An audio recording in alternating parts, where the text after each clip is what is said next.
अवधूत चिंतन श्री गुरुदेव दत्त श्री स्वामी समर्थ। मी शीतल तुमच्या सगळ्यांचं आपल्या चॅनलमध्ये स्वागत करते, नॅचरल सुरुवात करते। तर मंडळींनो, प्रत्येक महिलेने घरामध्ये सकाळी व संध्याकाळी कुठल्या गोष्टी करायला पाहिजेत याबद्दलचा आजचा व्हिडिओ असणार आहे आपला।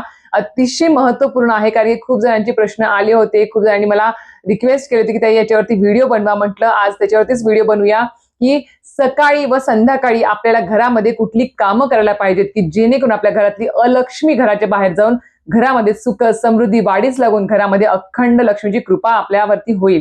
आणि सोबतच आपण जे काही कष्ट मेहनत प्रामाणिकपणे करतो आहे आपापल्या कामांमध्ये, आपापल्या उद्योगधंदा व्यवसाय जे काही असेल, नोकरी वगैरे जे काही असेल, त्याच्यामध्ये आपल्याला उत्तरोत्तर प्रगती पण होणार आहे। तर आता मी एकच सांगेल की बा सगळं गुपित जे आहे किंवा सगळं काही जे आपलं म्हणतात ना का मेहनत कष्ट आपण जे करतो ते कधी कधी आपल्या फळाला येत नाही, तर त्याचं सगळं गुपित जे आहे ते आपल्या घरामध्येच लपलेलं आहे। त्याबद्दल खरंच त्या 5 गोष्टी जर सकाळी व संध्याकाळी आपण घरामध्ये जर केल्या तर खरंच सांगते आपण आपल्या जे काही कामं करतोय, मेहनत कष्ट करतोय आपल्या व्यवसायामध्ये, उद्योगधंद्यामध्ये, नोकरीमध्ये, ते नक्कीच आपल्याला त्याच्यामध्ये भरभरून यश प्राप्त होतं आणि सोबत घरामध्ये सुद्धा बरकत नांदते आणि बरकत होते सुद्धा। तर नक्कीच आता आपण जास्त वेळ न घालवता बघूयात की आपल्याला घरामध्ये सकाळी व सायंकाळी कुठल्या गोष्टी करायच्या आहेत। आता त्याबद्दल संपूर्ण माहिती जाणून घ्यायची असेल तुम्हाला तर नक्कीच व्हिडिओ पूर्ण बघा, स्किप न करता बघा, जेणेकरून संपूर्ण माहिती मला व्यवस्थित कळेल। तर मंडळींनो, प्रत्येक महिलेला वाटतं की आपल्या घरामध्ये सुख समृद्धी नांदावी, आपल्या घरामध्ये जे काही पैसा सुख समृद्धी ऐश्वर्य धन धान्य येत आहे, सोनं चांदी जे काही तुम्ही आणत आहात घरामध्ये, ते घरामध्ये टिकून राहावं, त्यामध्ये उत्तरोत्तर वाढ व्हावी आणि सोबत घरातल्या व्यक्तींची प्रगती व्हावी, उत्तरोत्तर म्हणजे बरकत होत राहावी असं प्रत्येक महिलेला वाटत असतं। माझ्यापासून तुमच्यापर्यंत प्रत्येकाला वाटत असतं। अशी कुठलीच महिला नसेल की जिला असं वाटेल की नाही माझ्याकडे सगळं काही आहे, मला काही नको आहे, माझ्या घरामध्ये मला सुख समृद्धी नको आहे किंवा लक्ष्मी सुद्धा नको आहे, असं कुठली सुद्धा महिला नसेल किंवा कुठली व्यक्ती सुद्धा नसेल। तर मी एकच सांगेल किंवा आपल्या घरामध्ये जे काही आहे किंवा आपल्या घराचं गोकुळ व्हावं असं प्रत्येकाला वाटतं आणि घर जर गोकुळासारखं असेल तर आपोआपच त्या घरामध्ये माता लक्ष्मी श्री विष्णूंचा भरभरून आशीर्वाद प्राप्त होत असतो। तर सगळ्यात महत्वाची गोष्ट जी आहे ती म्हणजे आता घराला गोकुळासारखं ठेवायचं काम कोण करू शकतं किंवा घराला एका स्वर्गासारखं ठेवायचं काम, मंदिरासारखं ठेवायचं काम कोण करू शकतं? पुरुषांचं काम तर आम्ही सांगेल की बा त्यांचं पण आहेच कर्तव्य, पण सोबतच सगळ्यात जास्त जिम्मेदारी किंवा जबाबदारी असते ती म्हणजे महिलांची। हो, घरातल्या स्त्रियांची, घरातली करती स्त्री जी आहे तिच्या हातामध्ये सगळं असतं, घराला स्वर्ग बनवायचं की घराला नरक बनवायचं ते। कारण की आपण प्रत्येक महिलेने जर घरामध्ये ठरवलं की नाही मला माझं घर एकदम स्वर्गासारखं गोकुळासारखं ठेवायचं आहे की जेणेकरून माझ्या घरामध्ये सदैव सुख समृद्धी आणि बरकत नांदेल, तर ते तसं होऊ शकतं सुद्धा। कारण की एका स्त्रीमध्ये खूप मोठी ताकद आहे, ती अशक्य गोष्टी शक्य करू शकते। जसं वटसावित्रीच्या दिवशी आपल्या सगळ्यांना कथा माहिती असेल की जसं सावित्रीने सत्यवानाचे प्राण परत आणले होते आणि मोठमोठ्या ज्या गोष्टी आहेत, ज्या अशक्य गोष्टी आहेत, ज्या महिलांनी सुद्धा या आत्ताच्या युगामध्ये करून दाखवल्या आहेत, त्याच पद्धतीने महिलांमध्ये खूप मोठ्या प्रमाणात शक्ती आहे। म्हणून सांगते की बा एकदा एखाद्या महिलेला जर तुम्ही खूप छान व्यवस्थित तिला जर सांभाळलं किंवा नीट व्यवस्थित ठेवलं, वागणूक दिली तर ती छान राहील सुद्धा। पण एखादीला जर तुम्ही विनाकारण त्रास दिला, एखाद्या महिलेला एखाद्या स्त्रीला, तर तिच्या ती म्हणतात ना एखादं चंडिकेचं रूप सुद्धा बघायला तुम्हाला मिळू शकतं, एवढं सगळे रूप एका स्त्रीमध्ये सामावलेले आहेत। पण ते कसं असतं, एका महिलेला फक्त काय हवं असतं आयुष्यामध्ये, एका आपल्या घरातल्या व्यक्तींकडून एक आदर हवा असतो, एक म्हणतात ना की बा एक छानसं प्रेम जिव्हाळा हवा असतो, वेळोवेळी तिचं कौतुक करणे असेल, वेळोवेळी तिचा मान सन्मान करणे असेल, ह्या सर्व गोष्टी हव्या असतात। आणि त्याच्या बदल्यात एक स्त्री आपलं संपूर्ण आयुष्य आपल्या कुटुंबासाठी ती समर्पित करत असते, सगळं काही देत असते आणि आपलं घर गोकुळासारखं ठेवत असते। म्हणून सांगेल की प्रत्येक स्त्रीने जर मनात घेतलं तर खरंच आपलं घर गोकुळासारखं होऊ शकतं। खूप लोकांचा प्रश्न असतो की ताई आमच्या घरामध्ये पैसा टिकत नाही किंवा धनधान्य टिकत नाही, महिना अखेरीपर्यंत सर्व काही संपून जातं किंवा घरात लक्ष्मी किंवा पैसा जरी आला तरी पण काहीतरी आजार पण निघतं, मोठमोठे काहीतरी गोष्टी निघतात आणि ते पैसे खर्च होऊन जातात। तर ते होणारच का नाही होणार? आपले घरातले जे पुरुष व्यक्ती आहेत, जे बाहेर जाऊन काम करत आहेत किंवा तुम्ही स्वतः जाऊन जरी जॉब करत आहात, तुम्ही मेहनत कष्ट दिवसभर तिथे बसून आहात, सकाळी जातात संध्याकाळी येतात, आलं की आपली घरातली कामं सुद्धा असतात, हे सर्व काही धावपळमध्ये तुमचे दिवस चालले आहेत। पण तुम्ही स्वतः विचार करा की आपण ज्या गोष्टीसाठी प्रयत्न करतोय, धावपळ करतोय, मेहनत करतोय, ते किती प्रमाणात आपल्याला सुख देत आहे, किती प्रमाणात आपल्याला समाधान देत आहे, किती प्रमाणात आपल्या आयुष्यामध्ये प्रगती त्या गोष्टींमुळे होत आहे किंवा आपली बरकत होते आहे, हे सुद्धा बघायला पाहिजे। आता भले तुम्ही नवरा बायको दोघेही जॉबला जातात, कामं करतात, ठीक आहे, पण आपण सगळं काही लाखावर पगार घरामध्ये आणतोय, पण तो पगार सुद्धा काही काही घरामध्ये टिकत नाही. लाख पगार असून सुद्धा महिन्याच्या अखेरीसपर्यंत खडखडाट असतो. EMI मध्ये जातात, कुठे काही जातात, कुठे खर्च होऊन जातात, काहीतरी निघतं खर्च, सगळे पैसे संपून जातात आणि शेवटी क्रेडिट कार्डवर तुम्हाला बिल पे करावं लागतं, कर्ज घ्यावं लागतं, उसने पैसे घ्यावे लागतात. हे खूप मोठे आजकाल उदाहरणं बघायला मिळतात. नवरा बायको दोघंही जॉबला जातात तरी सुद्धा पैसा टिकत नाही. हे सत्य आहे आजच्या युगामध्ये.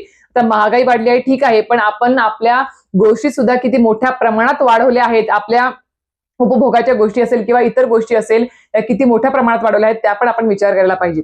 आता येऊयात मेन मुद्द्यावर, ते म्हणजेच काय, तर सकाळी उठून आपल्याला सगळ्यात प्रत्येक महिन्याने काय करायला पाहिजे ते तुम्हाला सांगेल. की सर्वप्रथम ज्यावेळेस तुम्ही जॉबला जात आहे ठीक आहे, सकाळी लवकर उठत आहेत ठीक आहेत, तर प्रत्येक महिन्याने एक गोष्ट आवर्जून करावी, ती म्हणजेच काय, सकाळी उठल्या अगोदर शुचिर्भूत व्हावं. मी खरंच सांगते, अगोदर अंघोळ करावी आणि मगच स्वयंपाकघरामध्ये किंवा इतर गोष्टींना हात लावावा, ही सवय ठेवावी. ही माझी स्वतःची सुद्धा सवय आहे.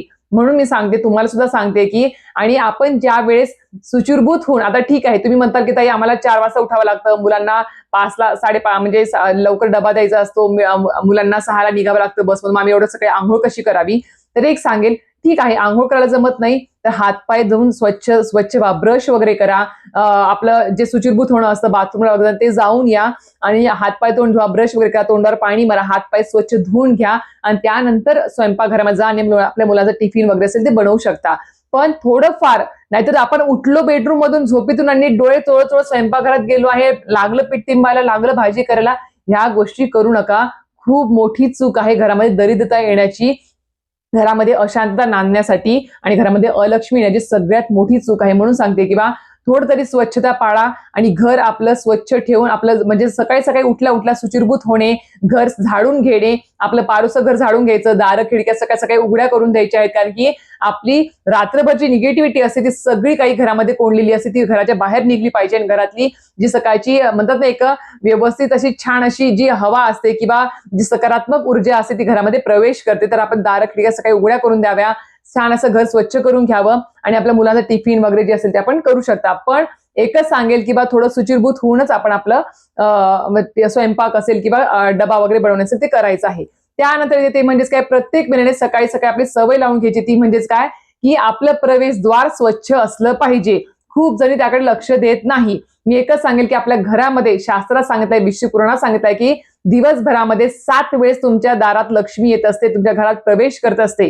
पण तुमचं प्रवेशद्वारच जर स्वच्छ नसेल, सकाळ संध्याकाळ अडगळ साचलेली आहे, धूळ साचलेली आहे, चपला त्याच्याच पडलेल्या आहेत, कचरा वगैरे असेल, तर खरंच तुमच्या घरामध्ये जी दिवसभरात 7 वेळेस लक्ष्मी येत असते ना, ती घरात प्रवेश सुद्धा करत नाही.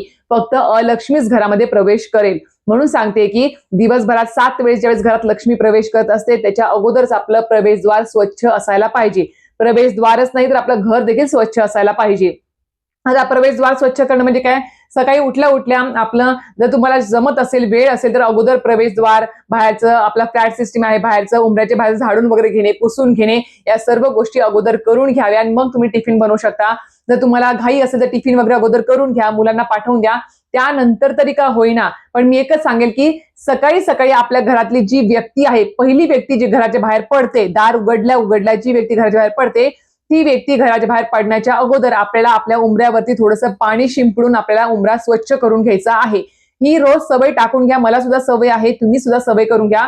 कारण की रात्रभर आपल्या दारात निगेटिव्हिटी, नकारात्मक ऊर्जा मोठ्या प्रमाणात येऊन ठेपलेली असते, ती आपण सकाळी दरवाजा उघडला की घरात प्रवेश करू शकते. म्हणून अगोदरच आपण काय करायचं, थोडंसं मीठ, गोमूत्र, पाणी मिक्स करायचं आणि उंबरा लगेच दार उघडला आधी उंबऱ्यावर पाणी टाकून ते उंबरा स्वच्छ करून घ्यायचा असतो.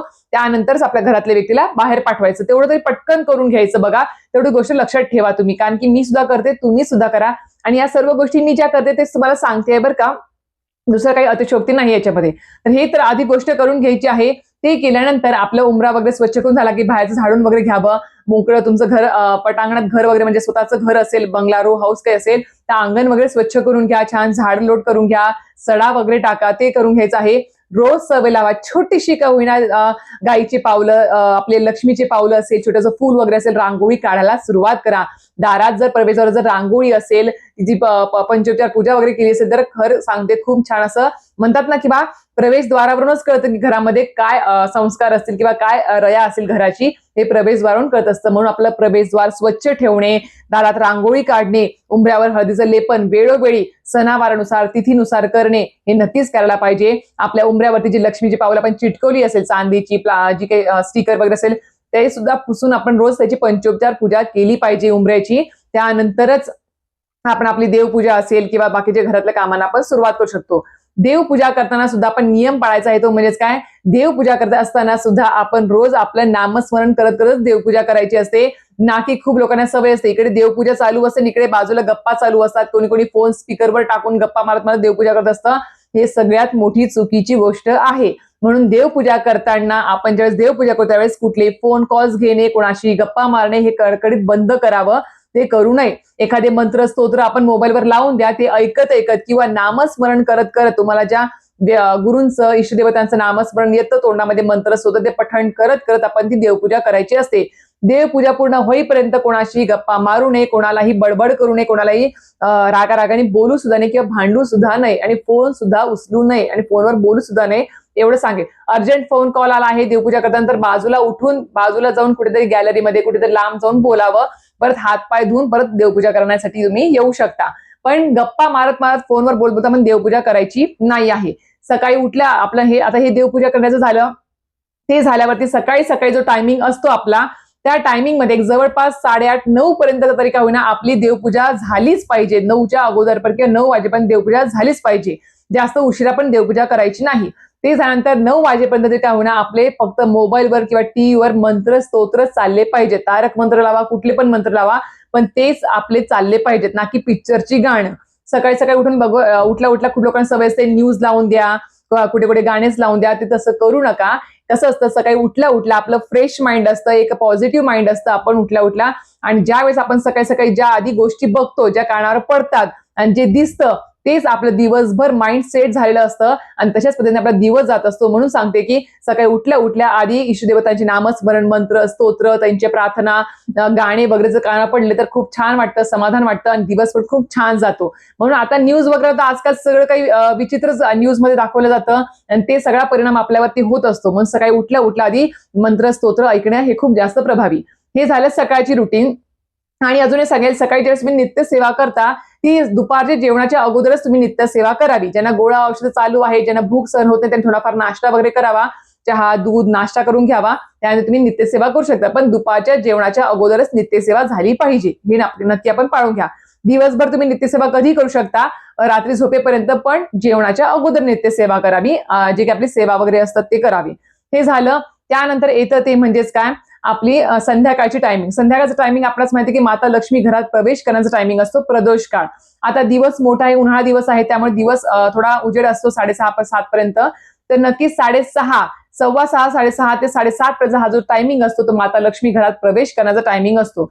या टायमिंग मध्ये मी खरंच सांगते खूप लोकांकडून चुका घडतात. ते म्हणजेच काय, एक तर सांगेल की 7-7:30 पर्यंत लोळत पडायचं नाही. महिला असेल, घरातले व्यक्ती असेल, कोणी असेल, लहान मुलं असेल, त्या सगळ्यांना उठवायचं.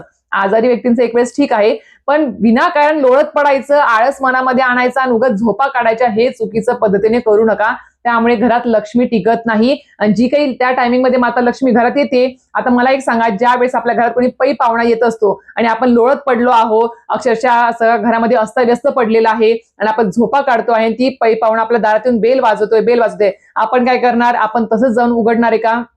नाही, थोडी सावरासावर करतो, स्वच्छ होतो आणि मग आपण त्या पाहुण्यांचं वेलकम करतो. त्याच पद्धतीने माता लक्ष्मी सुद्धा आपल्या घरात प्रवेश करते संध्याकाळी 6:30 ते 7:30 पर्यंत. त्या टायमिंग मध्ये किंवा त्याच्या अगोदरच 5 वाजल्यापासूनच आपलं घर स्वच्छ झाडून घ्यावं, बाहेरचे कपडे असं जे झाडून घ्यावे, अंगण झाडून घ्यावं, गॅलरी झाडून घ्यावी. नंतर ते झाल्यानंतर आपल्या घरामध्ये जी काही दुपारची खरकटी भांडी असेल ती भांडी सुद्धा नसावी संध्याकाळच्या टायमिंग मध्ये. ते आपल्या स्वच्छ करून घ्यायचे. चहा पाण्याची असेल जी भांडी, दुपारी जेवणाची भांडी असेल ती सुद्धा वेळेत घासून घ्यावी. बेसिन मध्ये उगीच फाफट पसारा भांड्यांचा करून ठेवू नये. ओटा स्वच्छ असावा. त्या टायमिंग मध्ये आपण स्वयंपाक कधी चालू करतो? संध्याकाळची दिवाबत्ती शुभंकरोती केल्यानंतर चालू करतो. तर नक्कीच आपण शुभंकरोती किंवा दिवाबत्तीच्या अगोदर आपलं घर पूर्ण स्वच्छ करून घ्यायचं आहे, टापटीप करून घ्यायचं आहे आणि जागेवरती सगळे काही वस्तू लावायच्या आहेत. कोणालाही झोपू द्यायचं नाही, लोळू द्यायचं नाही, हे नक्कीच लक्षात ठेवायचं. सगळ्यात महत्वाची गोष्ट, दिवा वगैरे लावतात, खूप जण दिवा वगैरे लावतात, शुभंकरोती करतात, तुळशीला दिवा लावणे हे सगळं करतात. खूप जण तुळशीला दिवा सुद्धा लावत नाही. पण ती एक सांगते की आपल्या घरामध्ये सकारात्मक ऊर्जा प्रवेश करण्यासाठी तुळशीजवळ दिवा लावणं सुद्धा खूप महत्वाचं असतं. म्हणून तुळशीजवळ दिवा लावणे असेल, रोज दिवाबत्ती करणे असेल, ही सवय टाकून घ्या. शुभंकरोती, दिव्या दिव्या दीपत्कार आपण जर म्हटलं तर मुलं म्हणतील, मुलांवर पण योग्य संस्कार होतील. नंतरची गोष्ट ती येते म्हणजेच काय, खूप लोक फक्त एक म्हणजे म्हणतात ना की काम कर्तव्य म्हणून पार पडतात, किंवा संध्याकाळी दिवाबत्ती झाली, चला आता आपण 7 वाजले किंवा 6:30 झाली, आता आपली सिरियल लागली असेल, टीव्ही लावून देऊया किंवा आपल्या न्यूज लावून देऊया किंवा पिक्चरची गाणी लावून देऊयात, असं करतात आणि आपल्या स्वयंपाकाला चालले जातात किंवा दुसरी कुठे कामं करतात. मग सिरियल बघत बघत पिक्चरची गाणी ऐकत ऐकत त्यांचा स्वयंपाक किंवा काय काय गोष्टी चालू असतात. हे खूप मोठी चूक आहे, खरं सांगते. 6:30 किंवा 6 ते 7:30 प्रदोष काळ संपेपर्यंत तरी का होईना आपल्या घरामध्ये दिवाबत्ती झाली, तुळशीजवळ दिवा लागला की मंत्र, स्तोत्र, तारक मंत्र, विष्णू सहस्रनाम, व्यंकटेश स्तोत्रम आहे, खूप सारे मंत्र सुद्धा देवी देवतांची गाणी आहेत, ते सगळे काही तुम्ही डेकवर लावा, मोबाईलवर लावा. पण पिक्चरची गाणं असेल, न्यूज असेल किंवा सिरियल असेल, हे चुकूनही लावू नका आणि बघू सुद्धा नका. त्याच्यामध्ये खरंच सांगते काही सुद्धा शिकण्यासारखं नाही आहे. उलट आपल्या घरामध्ये उलट जास्तच दुसरे काहीतरी गोष्टी विनाकारण चालू होतील त्याच्यामुळे. म्हणून आपल्या घरामध्ये जर वाटत असेल की आपलं घर एक गोकुळासारखं राहावं, आपल्या घरामध्ये अखंड लक्ष्मी नांदावी वाटत असेल, तर खरं सांगते घरातल्या स्त्रियांनी आवर्जून सांगेल की उगाच लोळत पडू नका संध्याकाळच्या टायमिंगला. ठीक आहे, थोडा दुपारी आपला टायमिंग मिळतोच तेवढा थोडाफार, पण एक सवय लावा की 5, 5:15 झाले की उठायचं, आपण स्वतः स्वच्छ व्हायचं, घर स्वच्छ करायचं आणि दिवाबत्ती लावणे, मंत्र स्तोत्र आपण लावून ठेवणे, हे सगळ्या गोष्टी करायचं आहे. विनाकारण कुठलेही गाणे मोठ्या आवाजात लावू नका. याने काही सुद्धा फायदा होणार नाही, उलट घरामध्ये अलक्ष्मीच घरात प्रवेश करेल. माता लक्ष्मीला जर बघा किती छान वाटेल घरामध्ये प्रवेश केला आणि तिने जर मंत्र स्तोत्र चालू आहेत, घरामध्ये छान अगरबत्तीचा सुगंध दरवळतो आहे, धूपचा सुगंध दरवळतो आहे, दिवाबत्ती केलेली आहे, सगळं काही केलं, खूप छान वाटतं बघा. आणि पै पाहुणा जरी आपल्या घरात आला आणि घर स्वच्छ असेल तर त्याला सुद्धा खूप छान आणि सकारात्मक वाटतं. म्हणून सांगते की त्याच वेळेस आपल्या घरामध्ये बरकत होते असते, माता लक्ष्मी घरात प्रवेश करते आणि टिकून सुद्धा राहते. म्हणून सांगते की आणि हो, संध्याकाळच्या टायमिंगला सुद्धा आपल्या प्रवेशद्वारासमोर चपला पडून राहतील याची काळजी घ्यायची आहे. चपला अस्ताव्यस्त पडलेल्या नसाव्या, शू रॅक असेल, शू स्टँड असेल त्याच्यावर व्यवस्थित ठेवलेल्या असाव्या. प्रवेशद्वारासमोर बिलकुल चुकूनही आपल्याला चपला वगैरे काढायच्या नाही आहेत. आणि संध्याकाळच्या टायमिंगला होईल तेवढे आपल्याला जास्तीत जास्त विष्णू गायत्री मंत्र, लक्ष्मी गायत्री मंत्र आहे, कुबेर मंत्र आहे, कमलात्मक मंत्र आहे, सोबतच श्री सुक्तमचं पठण एक वेळेस, व्यंकटेश स्तोत्रमचं, विष्णू सहस्रनाम स्तोत्र आहे, कालभैरवाष्टक स्तोत्रम आहे, महामृत्युंजय मंत्र आहे, हे सगळे स्तोत्र मंत्र संध्याकाळी आपल्याला पठण करायचे आहेत. आता जे विष्णू गायत्री मंत्र, लक्ष्मी गायत्री मंत्र, कमलात्मक मंत्र, सोबतच कुबेर मंत्र जे आहे ते तुम्हाला 16 वेळेस किंवा 24 वेळेस तुम्ही म्हणू शकता किंवा एक एक माळ करू शकता. सोबत श्री सुक्तम एक वेळेस, व्यंकटेश स्तोत्रम एक वेळेस, विष्णू सहस्रनाम स्तोत्र एक वेळेस म्हणायचं आहे, काल भैरवाष्टक स्तोत्रम पण एक वेळेस म्हणायचं आहे आणि महामृत्युंजय मंत्र 11 वेळेस पठण करायचं आहे. या सेवा रोज संध्याकाळी घरात झाल्याच पाहिजे, खरंच सांगते. आणि आपल्या घरामध्ये श्रीयंत्र फक्त माता लक्ष्मीची मूर्ती ठेवून चालत नाही, त्यासमोर या सेवा, लक्ष्मीकारक सेवा झाल्या सुद्धा पाहिजेत. एवढं तुम्हाला सांगेल. आणि हो, दिवा लागल्यानंतर बिलकुल घर झाडायचं नाही. त्यानंतर आपण संध्याकाळी जेवल्यावर फक्त एकदा घर झाडावं किंवा खरकट वगैरे उचलून घ्यावं बस. आणि रात्री झोपताना सुद्धा बेसिन भरून आपण भांडी तशीच ठेवून झोपू नका. ओटा स्वच्छ असावा, झोपण्याच्या अगोदर बेसिन सुद्धा स्वच्छ क्लीन असावं, रिकामं असावं, याची काळजी घ्यायची आहे. ठीक आहे, भांडेवाली वगैरे बाई तुमच्याकडे येत असेल सकाळी भांडी घासायला, तर खरकट वगैरे तरी काढून घ्या, स्वच्छ हिसळून वगैरे घ्या, पाण्या घालून ती भांडी काढून घ्या, एकावर एक ठेवून टब मध्ये ठेवा आणि टब झाकून ठेवा. तेवढं तरी तुम्ही करू शकता. उगी अस्ताव्यस्त घाणेरडं आपलं किचन दिसेल असं दिसू नका देऊ. हे सुद्धा खूप मोठं घरामध्ये अलक्ष्मी, दरिद्रता आणण्याचं कारण आहे. आणि होईल तेवढं संध्याकाळी असेल किंवा संध्याकाळी जो टायमिंग असतो आपला देवपूजेचा, संध्याकाळी दिवाबत्तीचा प्रदोष काळ असतो, त्या टायमिंग मध्ये चुकूनही कोणाच्या बद्दल वाईट बोलणे असेल, मोबाईलवर असेल किंवा बायकांशी गप्पा मारत बसणे असेल किंवा घरामध्ये वादविवाद होणार नाही, मोठ्या आवाजामध्ये शिव्या शाप देणे किंवा भांडण करणे, या सुद्धा गोष्टी टाळायच्या आहेत. एखाद्या घरातल्या स्त्रीने आपल्या घरात ज्यावेळेस कर्ता पुरुष ज्यावेळेस कामावरून येतो त्यावेळेस घर स्वच्छ ठेवून जर घरामध्ये मंत्र सुद्धा जर लावले तर त्याला सुद्धा दिवसभराची जी काही टेन्शन असतात ते सुद्धा त्याचे बाहेरच्या बाहेर राहतात. आणि त्या घरातल्या कर्ता पुरुषाला सुद्धा घरामध्ये आलं की छान वाटतं, आनंद होतो आणि ती व्यक्ती सुद्धा फ्रेश राहते, तिला सुद्धा दिवसभराचा ताण कमी होतो तिचा. म्हणून सांगते की एका स्त्रीने, घरातल्या व्यक्तींनी सुद्धा, इतर मंडळींनी सुद्धा याची काळजी घ्यावी आणि या सर्व गोष्टींचं नियमांचं पालन करावं. आजचा व्हिडिओ मोठा झाला आहे मला माहिती आहे, समजून घ्या. माहितीच तेवढी सविस्तर सांगायची होती म्हणून म्हटलं एका व्हिडिओमध्ये सगळं काही आपण सांगून द्यावं. तर अशा प्रकारे संपूर्ण माहिती कळली असेल तरी सुद्धा काही प्रश्न शंका असतील तर नक्कीच कमेंट बॉक्समध्ये विचारा. 100% मी त्याचा उत्तर द्यायचा प्रयत्न करेन. तर अशा प्रकारे सगळ्या घरांमध्ये सुख समृद्धी नांदो, स्वामींची कृपा सदैव राहो ही स्वामी चरणी प्रार्थना. आणि जे काही नियम सांगितले आहेत, गोष्टी सांगितल्या आहेत, त्यातल्या सगळ्याच नाही पण थोड्याफार तरी जमतील तेवढ्या पाळा आणि सवय चांगल्या लावून घ्या. अशा प्रकारे व्हिडिओ इथेच थांबवते. श्री स्वामी समर्थ.